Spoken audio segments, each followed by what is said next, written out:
દશા માને સમરતા ભવના દુખડા જાય, પણ વ્રત પૂજન કરે જે કોઈ ભાવથી શ્રદ્ધાથી, તો એના દુઃખ, દાળીદર, કલેશ, સંકટ ગમે એવી વેળા પડી હોય તો એ પલમાં મટી જાય. આવી દયાની દેવી, દુખિયાની બેલી, નોધારાનો આધાર માં દશામાં. ખૂબ દયાળુ માં વાંધ્યાને ઘેરે પારણા બંધાવે, નિર્ધનને ધન આપે, કલેશ, કંકાસ, દાળીદર, ઓહો માળીની ભક્તિ કરીએ, વ્રત પૂજન કરીએ તો જીવનમાં ક્યારેય દુઃખ ન આવે. એ દશા માને સમરતા આપે, રિદ્ધિ સિદ્ધિ અને રાજ, જાવા ન દે માં દશામાં લાખો વાટે લાગ. બાપા દશામાં ખૂબ દયાળુ. અને આ હળાહળ કળયુગમાં હો દશામાના વ્રત પૂજન આવે, એના વ્રતના ટાણા આવે. શ્રાવણ મહિનામાં અષાઢ વદ અમાસ, ઓહો બહેનો ને દીકરીઓ ને બાઈઓ હવ વ્રત લઈ માના. ઘણા પુરુષો પણ વ્રત લે. આ તો શ્રદ્ધાનો વિષય છે. રહેવાય, બે માણસે રહેવાય. જો માનું પૂજન થાય, વ્રત થાય, અરે બાપા તો ભવના દુઃખ મટી જાય. જો દશામાં દેવી એવી છે માં, જો વ્રત કરીએ ને, આધિ વ્યાધિ વેળા, હા એવી માં વાંધ્યાને ઘરે પારણાય બંધાવે. મારું કહેવાનું કે શરીરની કોઈ પણ પીડાને હરનારી હોય તો એ માં દશામાં. બાપા આજે માં દશામાંના ગુણગાન ગાવા છે. હે ને ભગવતી નહીં, હાંડણીએ સવારી, હાથમાં ત્રિશૂળ, હા માં એની લીલા અપરંપાર છે. બાબા આજના હળાહળ કળયુગમાં કેવી માં હાજરા હાજર. બસ આ દશામાના વ્રત અષાઢ વદ અમાસથી શરૂ થાય. કુંવારીઓ તો વ્રત લઈ, માના નામના દોરા લઈ અને પછી કથા વાર્તા કરે, દશામાની વાર્તા કરે, વાર્તા સાંભળે, જય દશામાં બોલતા જાય. ઓહો અદ્ભુત માના ગુણગાન. કેવી માએ લીલા કરી અને માની અવગણના કરી તો કેવા દુઃખ ભોગવવા પડે. અને માં વેળા વાળે તો પછી કેવી વાળે. એના મજાના માના ગુણાનુવાદ થાય. હવે દીકરીઓ વાર્તા કરે અને હવ સત્સંગી બેનું હોય અડોશ પડોશની, પછી બાપા ગામના દેવ મંદિરે, નદીને કાંઠે કે પોતાના ઘીરે એ માના ગુણગાન વાર્તા થતી હોય. અદ્ભુત ગુણાનુવાદ. આપણે માના ગુણગાન, એની વાર્તા, દશામાનો મહિમા બહુ મજાનો. દશામાં બોલતું જાવું, હાથમાં ચોખા ને કંકુ રાખવા, અને પછી વાર્તા માં ભગવતીના ગુણાનુવાદ બહુ મજાના.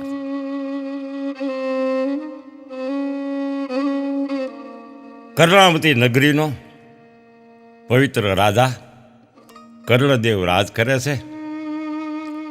રાજા સુખી, પ્રજા સુખી. અને એમના ઘેરેથી, રાજાના ઘેરેથી એમના ધર્મપત્ની કમલા દેવી એ પણ પવિત્ર છે. ખાનદાન મા બાપની દીકરી, ધાર્મિક વૃત્તિવાળી, ભજન પૂજન સમરણ બને છે. એવું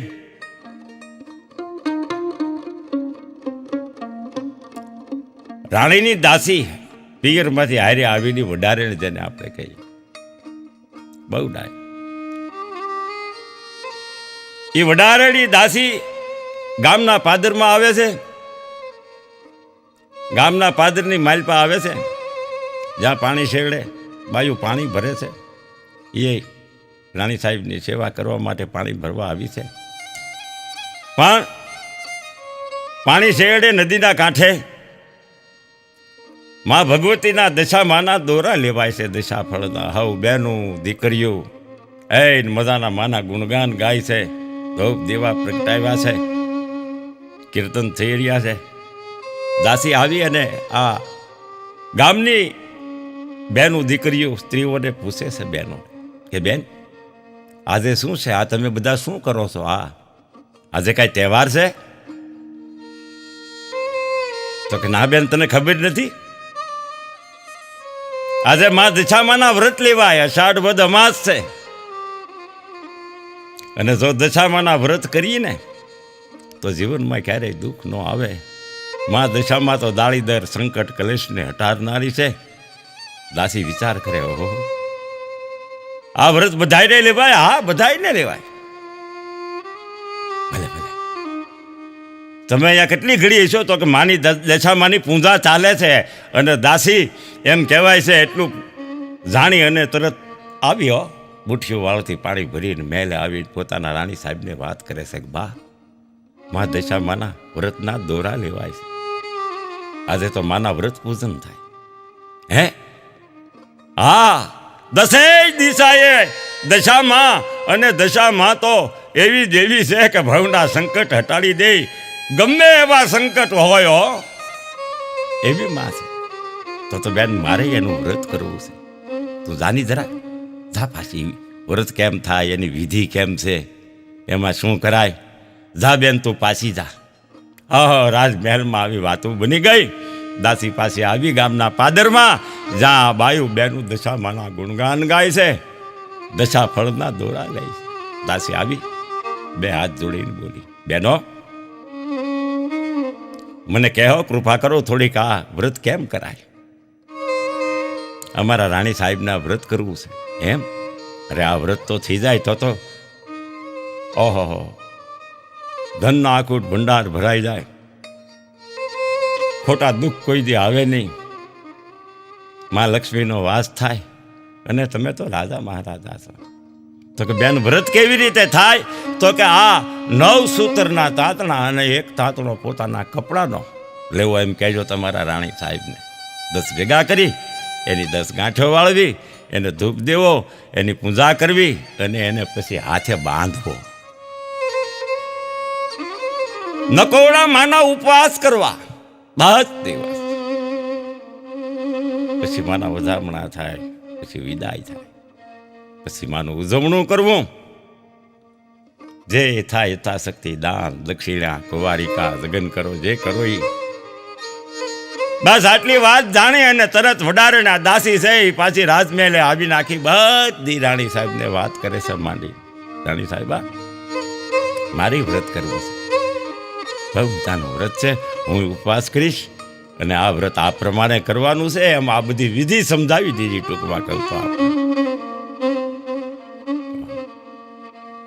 મજાનો ઉજળો તહેવાર માનો,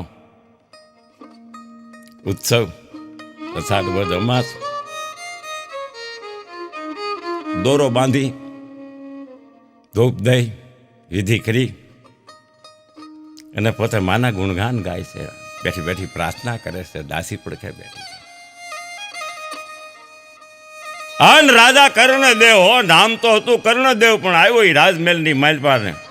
જ્યાં નજર ગઈ તો રાણી પૂજા કરે છે, પણ કે દાસી બેઠી છે. વિચારના ભમળે ચડી ગયો. હે ઠકરાણા, આ શું કરો છો? તો કે દશામાની પૂજા. કોણ દશામાં?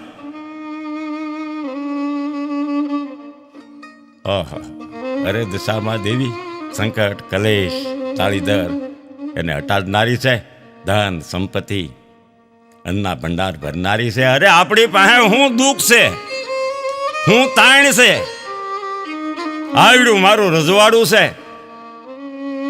અને તમે એક દાસીની હારે આવા ભવાડા માંડ્યા. આ વ્રત નથી કરવું. અરે મેં વ્રત લીધો. નાય ન કરાય. હું કામ વ્રત કરો છો? ના પાડું છું. રાણી દુઃખી થાય છે, બે હાથ જોડે. પણ બાપા રાજાએ તો ક્રોધ કરી ઝોંટો મારીને રાણીના હાથેથી દોરો તોડી નાખ્યો. દશામાનું અપમાન કર્યું, વ્રતનો ભંગ થયો. દેવીનો કોઈ જે અપરાધ કરાય નહીં. નહીતર